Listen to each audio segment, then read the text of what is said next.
আসসালামু আলাইকুম ওয়া রাহমাতুল্লাহি ওয়া বারাকাতুহু। কেমন আছেন আমার আদরের কলিজার টুকরা আপুরা? সবাই ভালো থাকুন ও সুস্থ থাকুন, এই দোয়া সবসময় করছি এবং আপনাদের দোয়া আশীর্বাদে আমিও ভালো আছি আলহামদুলিল্লাহ। আল্লাহর কাছে শুকরিয়া জানাচ্ছি। তো আপুরা, আজকে আমি আপনাদের সামনে হাজির হয়েছি নাপা শাক নিয়ে। আমি এখন নাপা শাকগুলো আমি ভাজি রান্না করব।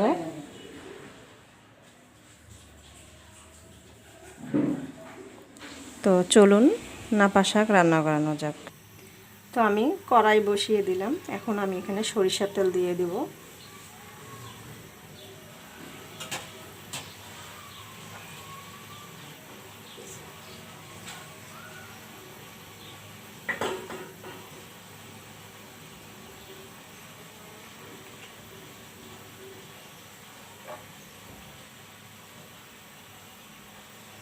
সরিষার তেল দিয়ে দিলাম, দিয়ে দিচ্ছি শুকনো মরিচ,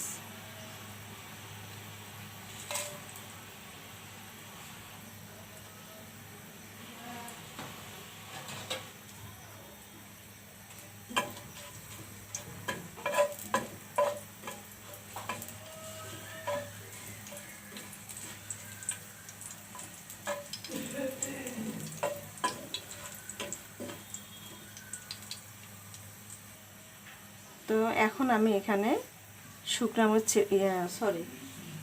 রসুন ছেঁচে রেখেছি, এগুলো দিব।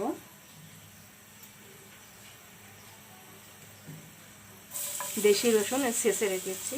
এখন একটু আমি পেঁয়াজ দিয়ে দেব।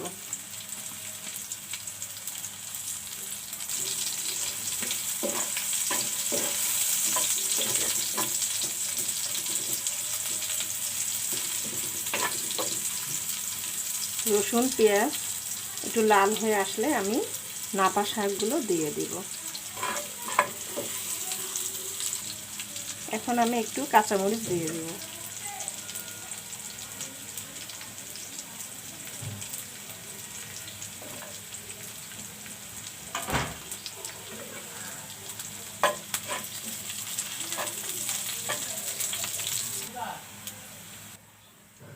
তো রসুন পেঁয়াজটা লাল হয়ে আসছে, এখন আমি নাপা শাকগুলো দিয়ে দেব।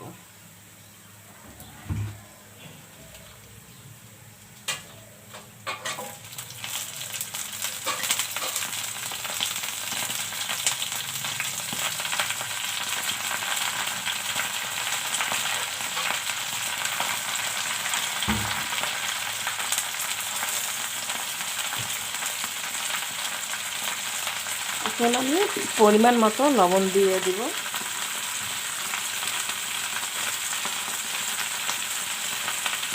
এখন ঢেকে দিব।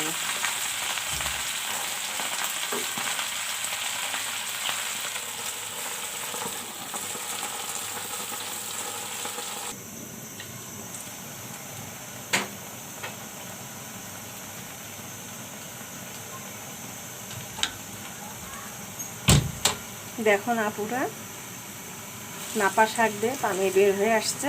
এই পানিতে আমি নাপা শাকটা সিদ্ধ করে ফেলবো এবং ঝরঝরা হয়ে যাবে। তো আপুরা, কে কে নাপা শাক খেতে পছন্দ করেন এবং কে কে এই শাকটা খেয়েছেন কমেন্ট করে জানাবেন আমাকে। আমি ওই দিন ভিডিওতে আমি প্যালকা রান্না করে দেখিয়েছি, অনেক মজাদার হয়েছিল প্যালকাটা। তো আজকে আমি প্যালকা করছি না, আজকে আমি ভাজতেছি। এটা আমি ঝরঝরা করে ভেজে নিব। চাইলে আপনারা দেখে নিয়ে আসতে পারেন।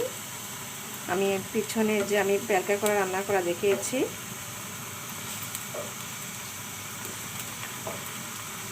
তারপরে কেমন হলো নাপা শাক রান্না ভাজিটা অবশ্যই কমেন্ট করে জানাবেন। লাইক দিন, বেশি বেশি করে শেয়ার করুন, সাবস্ক্রাইব করতে একদমই ভুলবেন না। পাশে বেল বাটনটি ক্লিক করে আমার ভিডিওর পাশেই থাকবেন। তা আমি এইভাবে ঝরঝরা করে নেব। এখনো সিদ্ধ হয়নি, এই পানিতে সিদ্ধ হয়ে আসবে। তো আমি আবারও ঢেকে দিচ্ছি।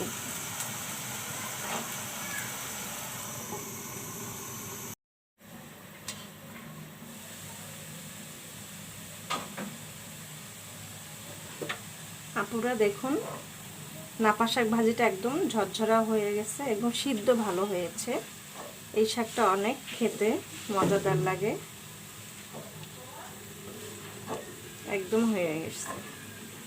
তো আমি এখন শাকটা নামিয়ে নিব। দেখুন অনেক ঝরঝরা হয়ে আসছে।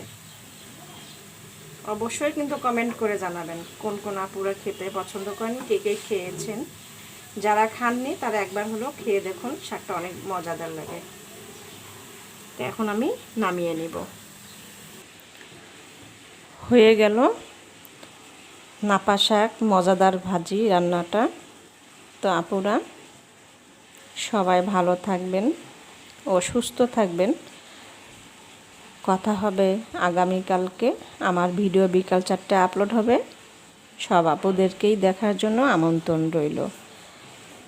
আল্লাহ পাক সবাইকে সুস্থ রাখার তৌফিক দান করুন, এই দোয়া কামনা করে রেখে দিচ্ছি।